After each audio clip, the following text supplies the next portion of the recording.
O irmão leu aqui no Salmo assim, né? Todo homem, por mais firme que esteja, rei dos homens. Mas está falando de que homem? O homem sem Deus, carnal. O homem na sua natureza. Justamente.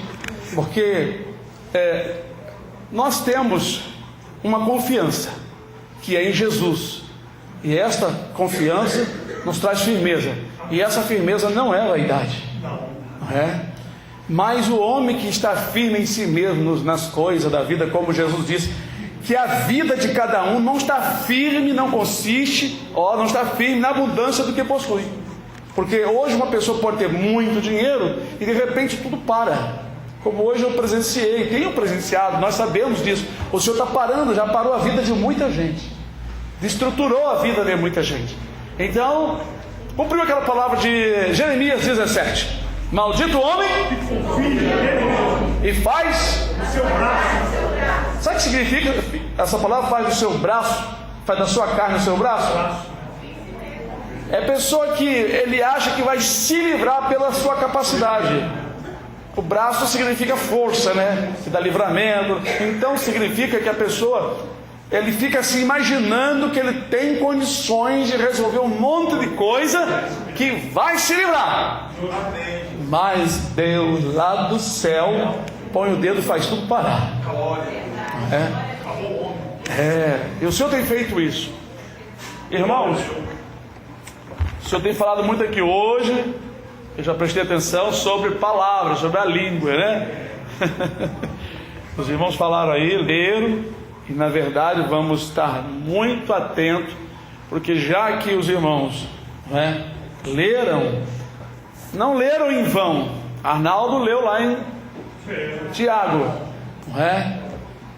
diz aqui que ninguém, homem nenhum, tem domínio sobre sua língua. Por isso Davi disse: Senhor, ele pediu ao Senhor para que o Senhor fechasse a sua boca, travasse, Então temos que pedir a Deus, porque é um membro muito pequeno. Porém, as imaginações da nossa mente, do nosso coração, faz com que o nosso corpo fale palavras que muitas vezes não são perfeitas diante de Deus. Nós temos o caso de Jó. Quem já leu o livro de Jó todinho aí? Diz amém? Amém. Pouco dele, então você tem que ler, tá? Leia o livro de Jó. É um pouquinho assim, cansativo, mas é muito maravilhoso. Leia o livro de Jó. Os 3 amigos principais de Jó, presta atenção, hein? Falaram dele coisas inconvenientes, falaram também de Deus o que não era bom. Citaram muitas coisas que não era bom, não era agradável ao Senhor. Quando no final tudo encerrou-se a aprovação, o Senhor falou para os 3 amigos de Jó ir a Jó, para Jó orar por eles, porque eles, os 3, não falaram bem de Deus como o seu servo Jó. Olha, por mais que Jó ali não estava entendendo, ele amaldiçoou o dia que nasceu, os outros não amaldiçoaram o dia que nasceram, mas eles citaram escrituras contra Jó, e Deus estava em Jó.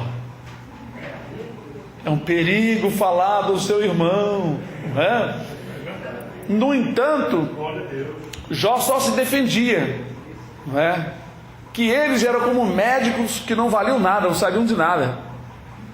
Ele estava certo, porque eles estavam julgando a vida de Jó, e Jó sabia que não tinha feito nada. Ele estava assim, por que eu estou passando por isso? Eu não fiz nada de errado. Então os amigos acharam que ele estava se justificando demais. Aí entrou o erro, entrou o julgamento e o pensamento errado na cabeça dos 3. 3 contra 1. Que coisa terrível. Eles nem tiveram temor da desgraça todinha que tinha acontecido com ele. Eles queriam achar uma ocasião que Jó estava padecendo porque pecou. E Jó não tinha pecado. Ele não tinha pecado para que aquilo tudo acontecesse. Apenas Deus entregou a prova para calar a boca de Satanás. E calou, aleluia! Glória a Deus! Deus calou Satanás, aleluia! Repreendido o demônio. E assim, irmão, Deus às vezes levanta homens e mulheres para calar a boca do diabo com o seu testemunho. E o inimigo fica envergonhado. E nós louvamos a Deus por isso.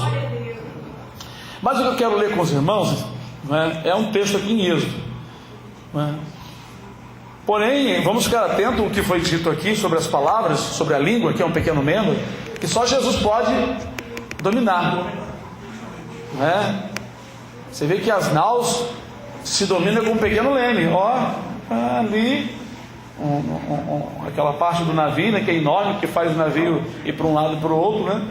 Então, com um pequeno leme aquilo se vira. Então, nós podemos pedir a Deus, né? Senhor, pega esse pequeno leme aqui da nossa boca, não é, Senhor? E domina, para nós não falarmos coisas inconvenientes, achando que estamos certos, não é? Por isso que Tiago diz: muitos de vós não quereis ser mestres, porque o mestre é aquele que ensina, instrui, dá estudo bíblico, aquele que na verdade explica.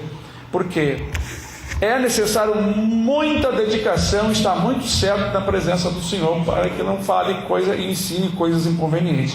Por isso, duro juízo irão receber esses líderes religiosos que hoje existem, que estão fazendo coisas e ensinando coisas que não vêm de Deus. Êxodo 32, versículo 25. Eu estava meditando nesta passagem hoje, estava lendo, e fiquei meditando num versículo. Eu li o capítulo todo, mas os irmãos conhecem o episódio aqui, o que aconteceu quando Moisés desce do monte e encontra o povo despido no maior carnaval, festa da carne, não é? E ele fala para Arão: Arão, o que tu fizeste? Este povo viu que tu demorava, então eles pediram que levantasse um Deus, e eu mandei que quem tivesse ouro e prata trouxesse, e eu joguei no fogo. Ele nem falou que eu fiz, né? E saiu esse bezerro aí. Eu joguei no fogo e o bezerro saiu andando, né? Não era isso, ele só simplesmente ficou com tanta, certamente, vergonha, que não falou: eu fiz para um pouco, ele me pediu. Eu joguei no fogo, aí saiu o bezerro. E aí então Moisés destrói o bezerro e diz para os levitas isso aqui, versículo 25 do capítulo 32. Vendo Moisés que o povo estava despido, estava nu, porque Arão o havia despido para vergonha entre os seus inimigos, pôs-se em pé Moisés na porta do arraial e disse: quem é do Senhor, vem a mim. Então se ajuntaram a ele todos os filhos de Levi, e disse-lhes: assim diz o Senhor, o Deus de Israel, cada um põe a sua espada sobre a sua coxa, e passai e tomai e tornai pelo arraial de porta em porta, e mate cada um a seu irmão, e cada um a seu amigo, e cada um a seu próximo. E os filhos de Levi fizeram conforme a palavra de Deus, e caíram do povo aquele dia uns 3.000 homens, porquanto Moisés tinha dito: consagrai hoje as vossas mãos ao Senhor, porquanto cada um será contra o seu filho e contra o seu irmão, e isso para ele vos dar hoje bênção. Amém? Glória a Deus. Deus mandou então que os irmãos matassem os seus amigos, matassem irmão, não tiveram piedade de pai nem de filho. Os levitas se colocaram do lado de Moisés, colocaram a espada na coxa, assim, na bainha, aqui no lugar onde eles colocavam, e mandou sair pelo arraial e ir de porta em porta e matar os idólatras. Então, depois que eles fizeram, Moisés mandou que consagrasse a mão deles, né? Porque cada um seria contra o seu próximo, contra o seu amigo, para Deus dar bênção. O que nós entendemos aqui? Eles praticaram uma justiça que naquela época era assim: todo idólatra teria que ser morto, já estava na lei, porque um idólatra no meio da nação santa ia corromper outros, então eles tinham que ser eliminados, e naquela época era a pena de morte. Sendo que este episódio aqui tem o sentido espiritual, ele aponta para o futuro. Que mortes são essas hoje? Que povos são esses? Que espadas são essas? A Bíblia diz, Paulo falando pelo Espírito, que a palavra de Deus é a espada de dois fios. Então, colocar a espada na coxa significa estar armado com a palavra, calçado os pés na preparação do Evangelho, não é? Passar de porta em porta aí, meter a espada, é pregar a verdade a todos. Não tem consideração. Amigo, eu não tenho amigo por consideração quando está fora da palavra, não. Ó, vocês podem me abraçar, me beijar, mas ó, eu posso estar com a espada na mão, hein? E na hora que você vai me abraçar e beijar, eu posso dar-lhe uma espadada no teu fígado e enfiar até, não é, empunhadura, porque eu sou assim. Eu defendo primeiramente as coisas do Senhor. Eu não tenho essa particularidade, porque muitas vezes eu não sou compreendido por muitos dos irmãos. Então eu não posso também deixar de defender a palavra, porque se eu falar, irmão, eu quero falar segundo a palavra. Se os irmãos não concordarem com alguma coisa, tem que ser de acordo com a palavra. Exatamente. Se não tiver conhecimento, é porque o Senhor não está armado, você não está calçado. E se você não estiver calçado nem armado, não entre na peleja. Então aqui o que aconteceu? O povo estava na idolatria, e se despiram, e começaram a beber, e a dançar, a fazer sacrifício. Quando Moisés desceu, viu que o povo estava inclinado às coisas carnais. Então, essa tribo aqui que passou para o lado de Moisés foi separada para cuidar das coisas de Deus, porque eles não tiveram em consideração os parentes nem amigos, chamada tribo de Levi. Por isso, a tribo de Levi foi separada por Deus para tratar das coisas do Senhor. Ou seja, Deus separa para ele, nesses últimos dias, tem feito assim, em todas as épocas, aqueles que na verdade defendem primeiramente a palavra de Deus. Eu não posso pensar assim, mas eu tenho que amar o meu próximo, mas eu não posso amar o próximo demasiadamente, deixando de amar o Senhor, deixando as coisas do Senhor, como fez Saul. Samuel veio chegando quando Saul veio lá da guerra lá contra os amalequitas, não é? E Saul, quando viu Samuel, disse: bendito do Senhor, executei a palavra do Senhor. E Samuel: mas que balido eu estou ouvindo esse de ovelha. É porque o povo perdoou o melhor do rebanho para oferecer ao teu Deus em sacrifício. Então Samuel disse: tem porventura o Senhor tanto prazer em holocausto, como que se obedeça a sua palavra? Saul então preferiu honrar o povo e desonrar o Senhor. Então foi um apego demasiado. Ele não servia para ser rei, para estar à frente. Porque por mais que nós tenhamos pena das pessoas, as pessoas, se estiverem no pecado, elas têm que se regenerar. Eu tenho que sacar da espada e explicar para ela: olha, você precisa abandonar o erro. Por mais que você esteja sofrendo, você precisa abandonar o pecado. Então a espada tem que matar aquelas coisas, né? No ato aqui de matar as pessoas, não significa que vamos matar as pessoas hoje, mas vamos, com a palavra de Deus, matar e ferir o pecado, porque o pecado estava no coração daquelas pessoas. E como naquela época não tinha o Espírito Santo regenerador, então era executar as pessoas. Não tinha como tirar, né? Deus ainda não tinha dado. Né? Só se a pessoa fizesse um esforço tremendo e desejasse ardentemente buscar a Deus. Mas a maioria se entregava aos deleites carnais, né? Hoje, com o Espírito Santo operando aí, as pessoas se entregam. Imagina aquela época, quando verdadeiramente o Espírito ainda não tinha sido dado. Os irmãos imaginam? Não vai ser fácil não. Então, irmãos, me chamou muito a atenção. Para Deus nos abençoar, eu tenho que ter, em primeiro lugar, em consideração a verdade, a palavra de Deus. Moisés falou isso: para Deus nos dar bênção hoje, cada um será contra o seu irmão, contra o seu próximo. É claro, irmão, como é que Deus vai te abençoar se você está de mão dada com o pecado? Porque você gosta do amigo e o seu amigo pratica o pecado, você beija ele, abraça ele, mas não faz isso com Jesus. Como que o Senhor, que é o dono da bênção, poderá te abençoar se ele vê que o seu amor maior é com os de fora, ou com aquele que está na transgressão? Então está escrito: buscar primeiro o reino de Deus e a sua justiça. Tiago diz assim: adúlteros e adúlteras, não sabeis vós que a amizade do mundo é inimizade contra Deus? Como Deus irá abençoar? Ele fala ali: pedis, pedis e não recebeis, porque pedis mal para gastar em vossos deleites. De onde vem, ele diz, de onde vem as guerras e as pelejas no meio de vocês? Está lá Tiago falando.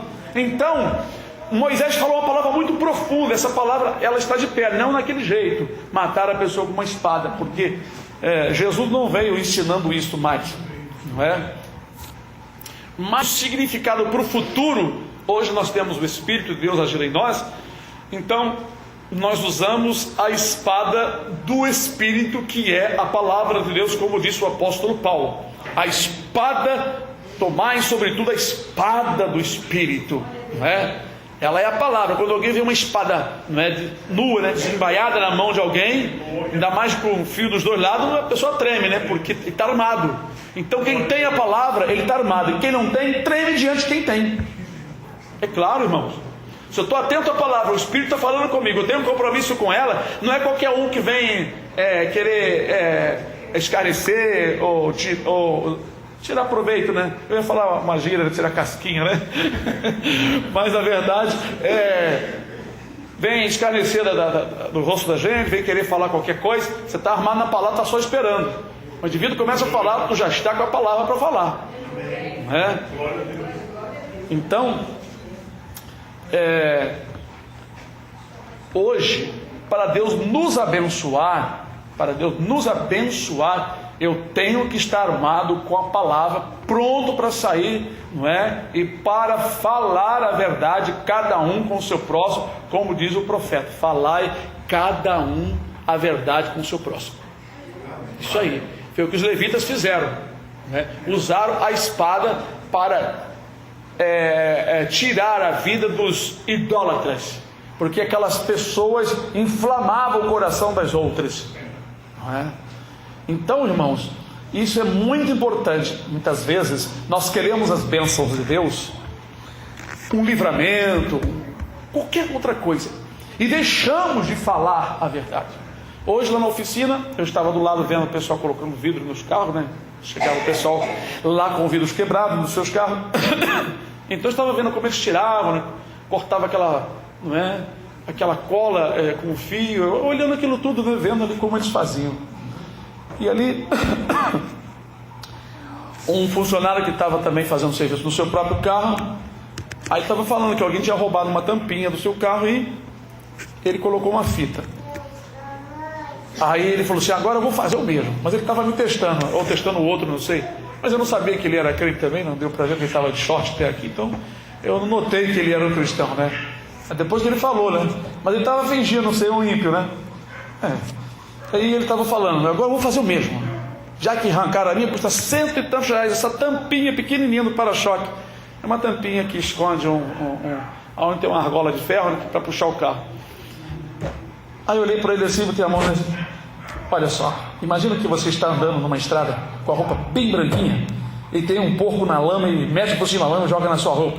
Eu embolo com ele, eu vou entrar na lama com ele, então você é igual a ele, né? Aí ele bateu: não, irmão, de maneira não vou fazer, eu também sou cristão. Muito bem. Mas logo eu tirei minha espada da bainha, né? Eu falei assim: bom, já que ele estava falando olhando para mim, mas está falando olhando para mim, quer ouvir. Se alguém está conversando perto de mim, aí isso aqui lá, eu dou logo a palavra também, né? Vou tirar minha espada da bainha. E ali eu falei com ele, aí ele riu: não, mano, não, também sou cristão, mano. Mas, pois é, porque se fizer, meu irmão, é isso que o inimigo quer, né? Fazer as pessoas se enraivar, se enervar, para levá-las a fazer a mesma coisa, sujar a sua vida. Ele toca justamente no seu ego, naquilo que você gosta. O meu irmão está falando sobre paciência aqui, né? Nós precisamos realmente, muitas vezes, sofrer e não sair atrás de prejuízo, porque o diabo quer que nós venhamos criar uma situação para nos manchar. Aí você entra no pecado, aí você pode resolver o problema seu, mas contaminado. O verdadeiro mensageiro de Deus, mensageiro fiel, é aquele que transmite a palavra como o Senhor lhe manda.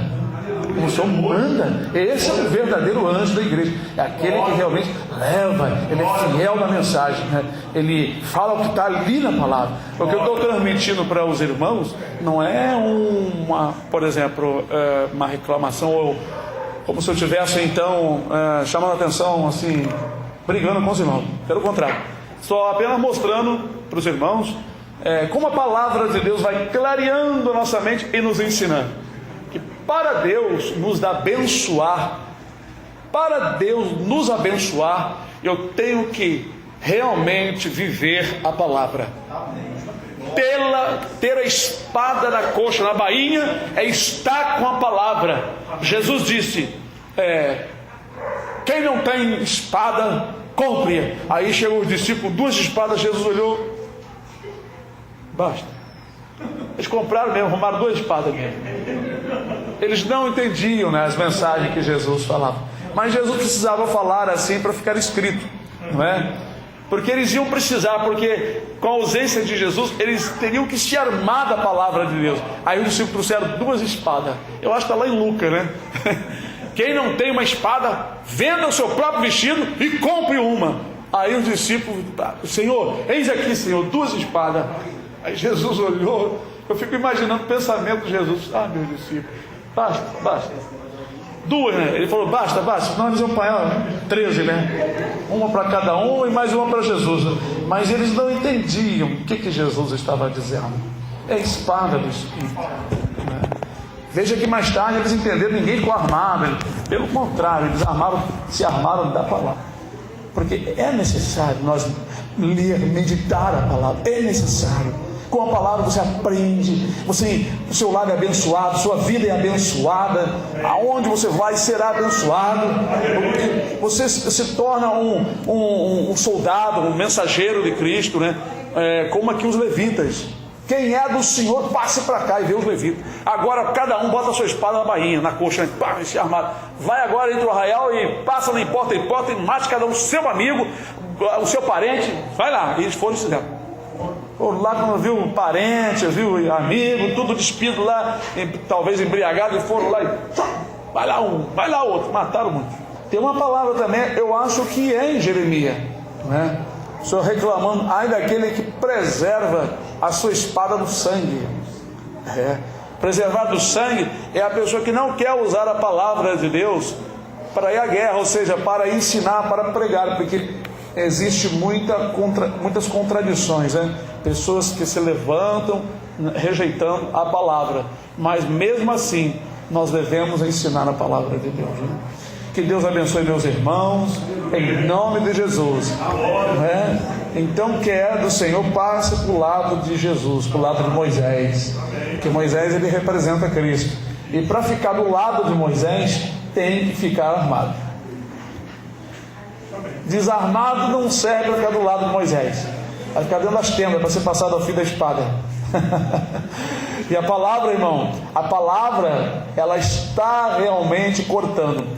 João Batista disse assim: o machado está à raiz das árvores, toda árvore que não produz fruto será cortada e lançada fora. Então, quando nós temos compromisso de viver a palavra de Deus, Deus tem um compromisso maravilhoso de nos abençoar. Quando nós recuamos, nos tornamos relaxados, afrouxamos nossas mãos e largamos o compromisso com o Senhor, Deus simplesmente, Ele também larga o compromisso dele, porque Ele é fiel, Ele não pode negar a Ele mesmo.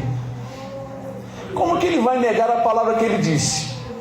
Se vós me buscarem, me acharei, porém, se vós me deixarem, eu vos deixarei, eu deixarei a vós. O Senhor falou isso para o rei. Então é uma condição, né? É condicional. Deus é assim, condicional. Ele estabelece uma condição. Ele não vai ser fiel enquanto você está no pecado. Ele vai ser fiel te abençoando enquanto você está no pecado. Não está escrito isso, né? Se nós formos fiéis, Ele é fiel. Mas se nós formos infiéis, Ele não tem mais compromisso conosco. Ele vai ser fiel com Ele. Ele não vai negar a Ele mesmo. Ou seja, vai cumprir a palavra que saiu da sua própria boca. Entenderam, irmãos? Tem muitas pessoas que dizem assim: Deus é fiel. Aí vive tudo errado, botando nos seus carros, Deus é fiel. Sim, Ele é fiel. Se nós permanecermos fiéis, a palavra de fidelidade que Ele concertou conosco se cumprirá. Mas se nós nos desviarmos do propósito que Ele estabeleceu, a sua palavra fiel permanece só para Ele. Ele vai ser fiel com Ele mesmo, como Ele diz, por amor de mim mesmo. Mas o que Ele prometeu foi cortado por quem? Pelos pecados. Não está escrito isso? Faz a separação. O que faz a separação de nossas bênçãos que vem das mãos de Deus? Não é que Deus não queira mais, é porque o pecado, ele fecha nossas portas para Deus. Então, devemos sempre meditar o que é que está errado, qual é o erro, o que eu estou fazendo contrário à vontade do Senhor. Os seres humanos, a face da terra, muitos, bilhões, estão fazendo milhões de coisas contrárias à vontade de Deus, que se chama pecado, e elas estão sofrendo. Só que esses pecados, durante muito tempo, têm acumulado uma cobrança, e esta cobrança será derramada sobre todos os habitantes.